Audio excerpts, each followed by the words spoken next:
Good morning. ये है हमारा पीसीएस लोअर पीसीएस 2022 का हिंदी और आलेखन का पेपर। इसमें मैंने 121 नंबर लगाए थे, लेकिन मेरे 124 नंबर आए थे। इसमें टोटल प्रश्नों की संख्या है हमारी 5, लेकिन इस बार जो प्रश्नों की संख्या आने वाली है वो आने वाली 6। ठीक, इसमें एक निबंध भी था, लेकिन इस बार निबंध का पेपर इन्होंने अलग कर दिया। फिर भी पहला प्रश्न 400 शब्दों में निबंध पूछा है इसने। यहाँ इस बार लेकिन 700 शब्दों के निबंध आने वाले हैं।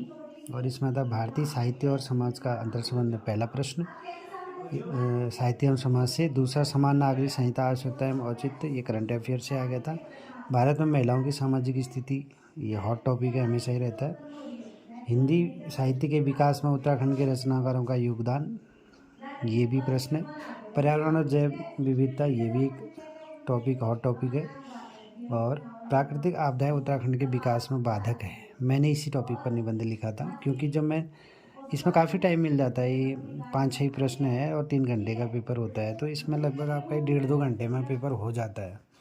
इवन निबंध के बावजूद भी 2 घंटे में पेपर हो गया था। 1 घंटा खाली बैठे रहे इसमें। लेकिन इसमें जो था, मैंने निबंध लिखने से पहले रफ फ्रेमिंग इस वाले निबंध की थी, भारत में महिलाओं की सामाजिक स्थिति की। फिर मैंने अगल बगल देखा, सब इसी पर लिख रहे थे। मैंने कहा ये तो फिर कॉमन जैसा हो जा रहा था। फिर मैंने सोचा प्राकृतिक आपदा उत्तराखंड के विकास में बाधक है, यहाँ से शुरू इसको लिखा था। लगभग मुझे लगा कि मैंने 30 नंबर लगाए थे, संभवतः 30+ ही आएंगे। फिर दूसरा प्रश्न है, सावधानीपूर्वक पढ़कर नीचे प्रश्नों के उत्तर देने। गद्यांश ये इस बार भी है, ये फिर से आएगा। इसमें ऐसे टॉपिक दिए रहते हैं और एक अंडरलाइन दिए रहते हैं। अंडरलाइन वालों को डिफाइन करना पड़ता है, ये सब करके। ऐसे 300 शब्दों का था गद्यावरण लगभग। फिर एक शीर्षक देना होता है, 5 नंबर। ये सीधे सीधे 5 नंबर मिलते हैं इसमें। आप लोग थोड़ा सा इनकी प्रैक्टिस कर लेना। गद्यांश का सारांश 1/3 शब्दों में, इसको आराम से कर लेना। लिखने की कोशिश करना, प्रैक्टिस करना, अच्छी किताबों से पढ़ना। निम्नलिखित अंशों की व्याख्या, जो ऊपर रेखांकित अंश थे उनकी व्याख्या करनी।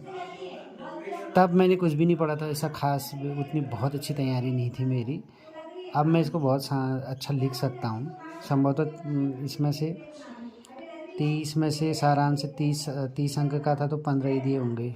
अब मैं कह सकता हूँ कि 30 से आप लोग 25 तक जा सकते हैं इसमें, तभी अगर सही से पेश करोगे तो। ये 5-5 के हैं, 5, 10, 15 नंबर के। इनमें से 15 में से आपके 10 नंबर भी आ जाए तो बहुत अच्छा स्कोर होगा। 3 ही दिए होंगे।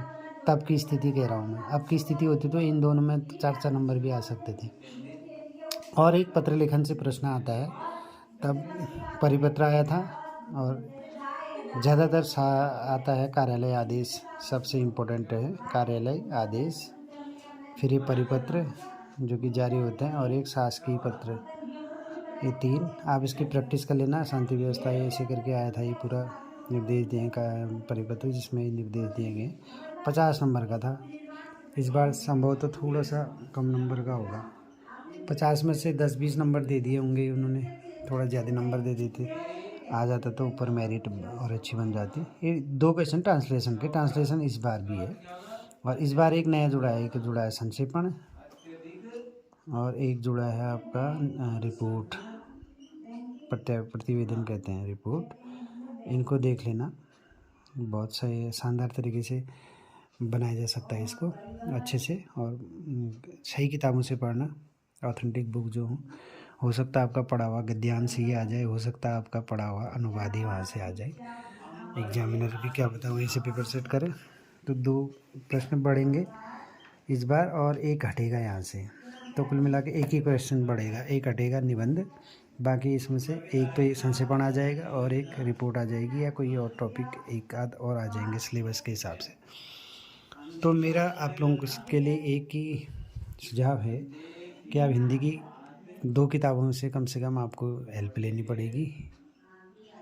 एक तो यही है, दूसरा व्याकरण वाला पोर्शन, और एक ही गद्यांश और लेटर राइटिंग वाला पोर्शन जो है। इनके लिए अलग अलग किताबों से तो देख लेना, एक में मिल जाए तो अच्छा है, वरना कोई बात नहीं। लेकिन आप प्रैक्टिस अपने मन से आप कर सकते हैं, आराम से लिख सकते हैं। और अधिक जानकारी के लिए आप हमसे कांटेक्ट कर सकते हैं।